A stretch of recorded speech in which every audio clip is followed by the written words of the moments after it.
Tonight, a look at some people in Oakland determined to take back their neighborhoods. Sherry Hu is with us with a conclusion to her series on drugs in Oakland. Sherry?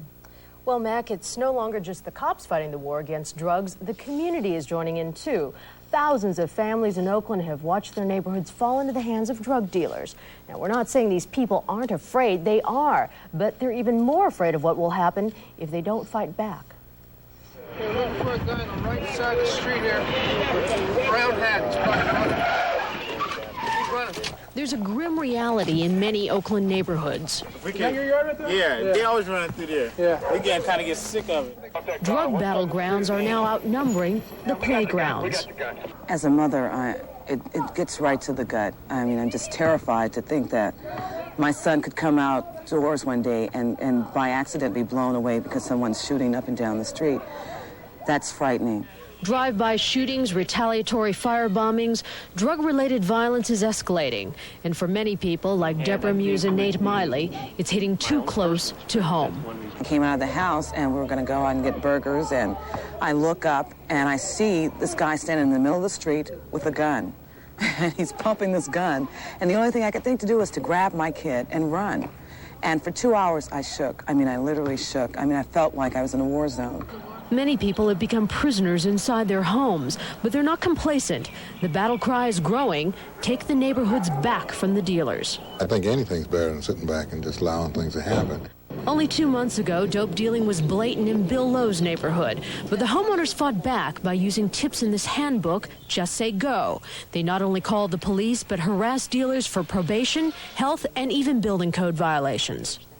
All the people we see that demonstrates and comes to meetings and all this, if all these people was to call, all these people were to get active, if all these people was to come out, there's no way that the drug dealers can take over this city.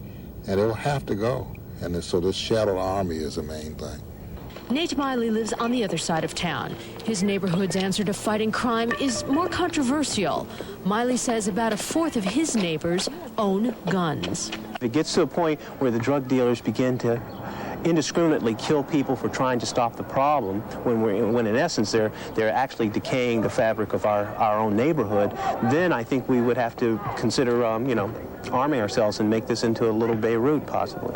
But I think people won't become vigilantes as long as they feel the authorities and the officials are trying to put a handle on it, and also as long as they know that the drug dealers and pushers aren't really out there trying to abuse and kill innocent people. Okay, we'll see this guy up here in the gray sweater right to my left?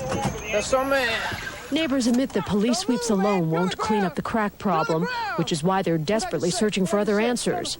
Some neighborhoods are winning small battles, but the crack war is far from over. Thousands of families have joined together to form the Oakland Community Organization. It's a group made up of neighborhood and church groups throughout the city. They've taken their concerns to the police, the district attorney, business leaders, and judges. They say it's hope that keeps them fighting, hope that someday they'll win that war. Mac. And I know you want to mention that Mary Bauer took those pictures. That was some camera work. She did an extraordinary job following the SDU2 unit. Well, extraordinary. It really is a combat zone. Yes. Thanks, Sherry.